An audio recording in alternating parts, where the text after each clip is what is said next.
नमस्कार दोस्तों। आज विश्व स्वास्थ्य दिवस है और एक डॉक्टर होने के नाते मैं कई दिनों से ये असेस कर रहा था कि दुनिया का कोई भी डॉक्टर किसी को भी स्वास्थ्य नहीं दे सकता। स्वस्थ रहने के लिए तो खुद को ही जिम्मेदारी लेनी होगी,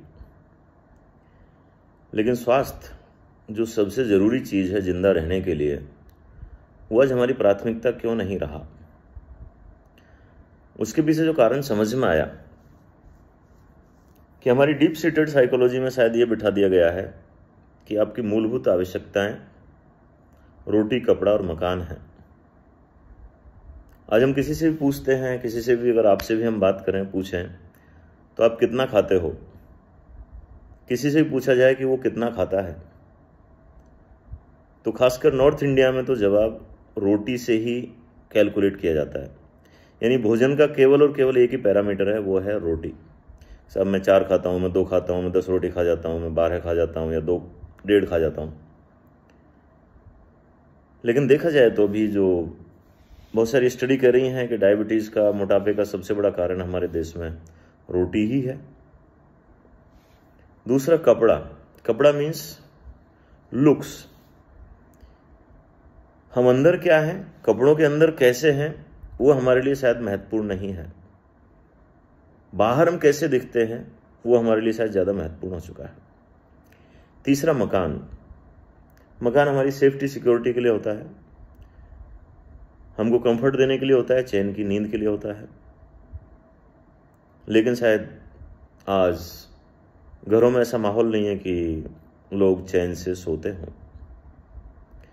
तो मेरे को लगता है कि हमको हमारी मूलभूत आवश्यकताओं की अवधारणा है वो बदल देनी चाहिए, और वो होना चाहिए सांस, पानी, खाना और सोना।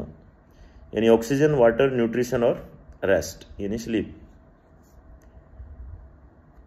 रूटीनली अगर हम दिन में जो भी कुछ काम करते हैं तो 30% के लगभग हमारे फेफड़ों का यूज होता है, और हमारे शरीर के जो अंदरूनी अंग हैं, अंदरूनी कोशिकाएं हैं, उनमें कई बार प्रॉपर ऑक्सीजन भी नहीं पहुंचती है, और उसकी वजह से लेथार्जी होती है, इम्यूनिटी कम होती है, बीमारियों से लड़ने की क्षमता कम होती है, बॉडी वीक भी होने लगती है, ऊपर से लेके नीचे तक। जैसे बाल सफ़ेद होना, बाल उड़ना, चेहरे का ग्लो कम होना, आंखों के नीचे झाइयाँ आना, और इंटरनल ऑर्गन्स वीक होते हैं, तो उसका इम्पैक्ट हमारे पूरे शरीर पर, पूरे स्वास्थ्य के ऊपर आता है। तो उसके लिए अगर हम थोड़ी सी एक्सरसाइज करें, आधा घंटे के लिए बॉडी को हाइपर ऑक्सीजनेट करें। बहुत सारी कुछ आ रही हैं हाइपर ऑक्सीजन की, कुछ मशीन भी आ रही हैं, कुछ बीमारियों में उनका काफ़ी अच्छा रिजल्ट देखने को मिल रहा है। तो अगर बॉडी को हाइपर ऑक्सीजनेट करते हैं तो हमारी बॉडी के अंदर जो ऑक्सीडेटिव स्ट्रेस होता है वो कम होता है, एंटीऑक्सीडेंट की तरह वो काम करता है, बॉडी के टॉक्सिन्स को निकालने में मदद करता है। आपने देखा होगा कि जब भी हम दौड़ते हैं, भागते हैं, तो उसके बाद एक फ्रेश फील होता है, एक एनर्जेटिक फील होता है। तो रनिंग करें, जॉगिंग करें, व्यायाम करें, प्राणायाम करें, जिससे कि शरीर का ऑक्सीजनेशन प्रॉपर हो। दूसरा, पानी। हमने देखा है कि हमारे देश में लोग पानी प्यास लगने के बाद ही पीते हैं, जबकि मैं कहा करता हूं, पानी पियो बिना प्यास के, खाना खाओ भूख के बाद। यानी पानी तो आपको वैसे ही पी लेना चाहिए रूटीनली, एक सिस्टम से, जबकि हो रखा है उल्टा। हम लोग खाना तो सिस्टम से रूटीनली खाते हैं, वैसे खाने का टाइम हो गया, चलो खा लेते हैं, लेकिन पानी का हमने टाइम सेट नहीं किया।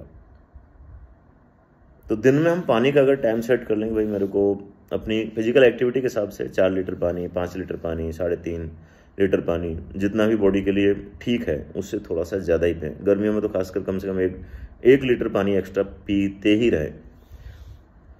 तीसरा है न्यूट्रिशन, पोषण। तो हमें देखते हैं कि हम भोजन आजकल पोषण को दिमाग में रख के कम करते हैं।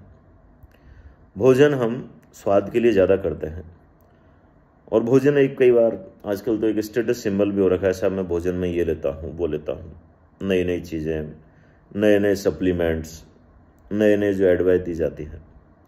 सबसे अच्छा भोजन वो नहीं है। मेरी नज़र में सबसे अच्छा भोजन है वो है अंकुरित दालें, फ्रूट्स, सलाद, कच्चे या फिर केवल उबले हुए। यानी अगर हम डाइट का 50 से 60% हिस्सा कच्चा रखते हैं, बिना पका हुआ रखते हैं, तो हमारे लिए वो बहुत बेहतरीन पोषण का माध्यम बन जाता है। अन्यथा तो कई बार तली हुई चीज़ें तो उसके अंदर सारे पोषक तत्वों को ख़त्म ही कर देती हैं। तो अगर हम पोषण का ध्यान रखकर भोजन करें तो ज़्यादा बेहतर है बजाय रोटी के। और चौथा है नींद या रेस्ट।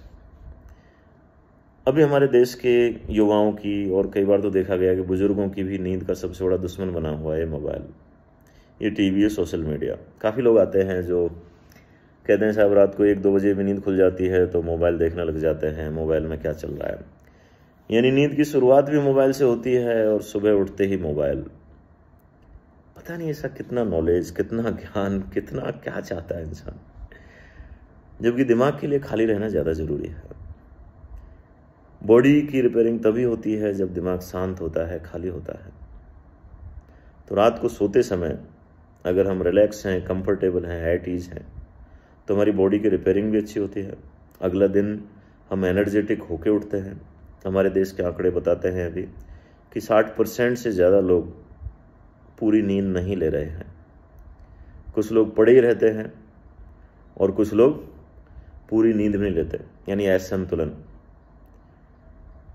तो वास्तव में अगर आप अपने स्वास्थ्य की जिम्मेदारी लेना चाहते हो, आप स्वस्थ रहना चाहते हो, आपकी प्राथमिकता अगर स्वास्थ्य है, तो आपकी प्राथमिकताएं ऑक्सीजन, वाटर, न्यूट्रिशन और स्लीप होनी चाहिए, न कि रोटी, कपड़ा और मकान।